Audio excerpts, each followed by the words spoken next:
Hello বন্ধুরা, আজ আমরা শিখব মেকানিক্যাল ইঞ্জিনিয়ারিং বইয়ের পুরনো বিকৃত অধ্যায়ের উদাহরণ 4। তো উদাহরণ 4-এ বলা হয়েছে চিত্রে প্রদর্শিত 3.5 মিটার লম্বা এবং 120 মিলিমিটার বাইরের ব্যাস বিশিষ্ট একটি ফাঁপা স্টিল টিউবে 400 কিলোনিউটন বল প্রয়োগে 2 মিলিমিটার বর্ধিত হয়।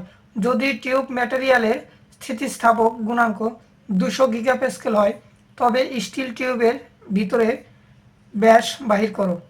তো এটা হচ্ছে চিত্র। এই চিত্রের বাহিরের ব্যাস এইখান থেকে এইখান পর্যন্ত ব্যাস হচ্ছে 120 মিলিমিটার। তাহলে আমাদের বের করতে বলেছে যে এই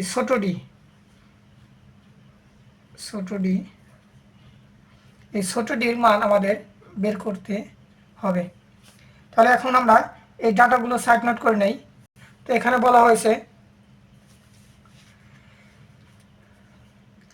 চিত্রে প্রদর্শিত 3.5 মিটার লম্বা, তাহলে এটা এল এর মান। তাহলে এল সমান 3.5 মিটার এবং 120 মিলিমিটার বাহিরের ব্যাস, তাহলে এটা বড় ডি। তাহলে বড় ডি সমান 120 মিলিমিটার। 120 মিলিমিটারকে আমরা যদি মিটারে কনভার্ট করি তাহলে 0.12 মিটার আসবে এখানে। তারপর এখানে বলা হয়েছে যে একটি ফাঁপা স্টিল টিউবে 400 কিলো নিউটন বল, তাহলে এখানে এফ এর মান হচ্ছে 400 কিলো নিউটন। তাহলে এখানে আমি এফ সমান 400 কিলো নিউটন লিখলাম। তারপর এখন 400 কিলো নিউটনকে আমরা নিউটনে নিয়ে গেছি, তাহলে এখানে 400 ইন্টু 10⁻³ তারপর 400 কিলো নিউটন বল প্রয়োগে 2 মিলিমিটার বর্ধিত হয়, অর্থাৎ এটা বৃদ্ধি পেয়েছে 2 মিলিমিটার। আমরা বৃদ্ধি প্রকাশ করি ডেল এল দিয়ে, তাহলে ডেল এল 2 মিলিমিটার। এখন 2 মিলিমিটারকে আমরা যদি মিটারে নিয়ে যাই তাহলে মিলিমিটার হচ্ছে ছোট একক এবং মিটার হচ্ছে বড় একক। আমরা যদি ছোট থেকে বড় এককে যাই তাহলে অবশ্যই ভাগ হবে। তাহলে 2/1000। এই 1000 আমি এখানে দিয়েছি 2 ইন্টু এই 1000 উপরে ইন্টু আকারে চলে গেলে এখানে ইনভার্স 3 হবে, 10⁻³ হবে। তাহলে এখানে 2 ইন্টু 10⁻³ মিটার।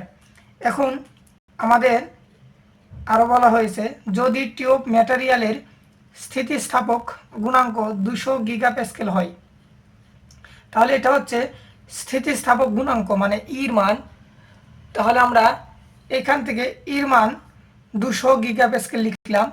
এখন 200 গিগাপ্যাসকেল আমরা যদি প্যাসকেলে নিয়ে যাই বা নিউটন পার মিটার স্কোয়ারে নিয়ে যাই তাহলে 200-র সাথে 10⁹ গুণ হবে। তাহলে 200 into 10⁹ newton per metre square.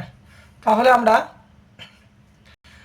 ডাটাগুলো লিখতে পেরেছি। এখন আমরা সূত্রের সাহায্যে ম্যাথটা ক্যালকুলেশন করব। তাহলে আমরা একটা সূত্র জানি, সেটা হচ্ছে বৃদ্ধির। তাহলে আমরা যদি বৃদ্ধির সূত্র জানি, বৃদ্ধির সূত্রটা আমরা এখানে প্রয়োগ করি। আমরা জানি ডেল এল সমান এফ ইন্টু এল ডিভাইডেড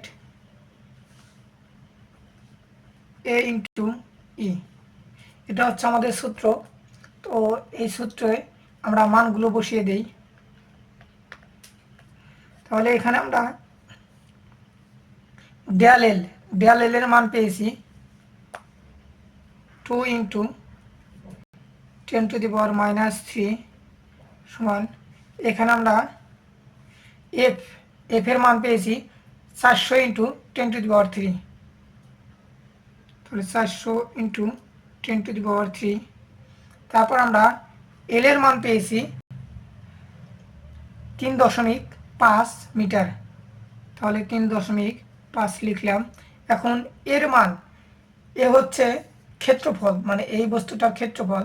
এখন যদি ফাঁপা অংশ ক্ষেত্রফল বিবেচনা করি তাহলে ক্ষেত্রফল হবে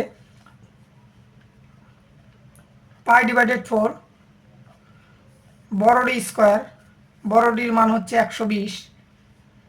তাহলে এখানে 120 আমরা কনভার্ট করেছি 0.0 12, তাহলে এখন আমরা এখানে লিখব 0.12 হোল স্কোয়ার মাইনাস, এখন হচ্ছে ছোট ডি আমরা বের করব, তাই আমরা ছোট ডির মান অজানা রাখলাম, ডি স্কোয়ার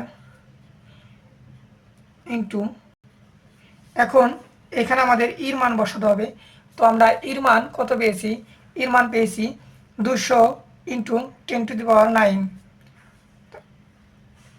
200 ইন্টু 10⁹9।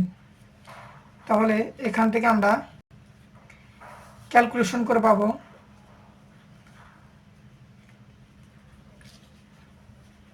0.0997 মিটার।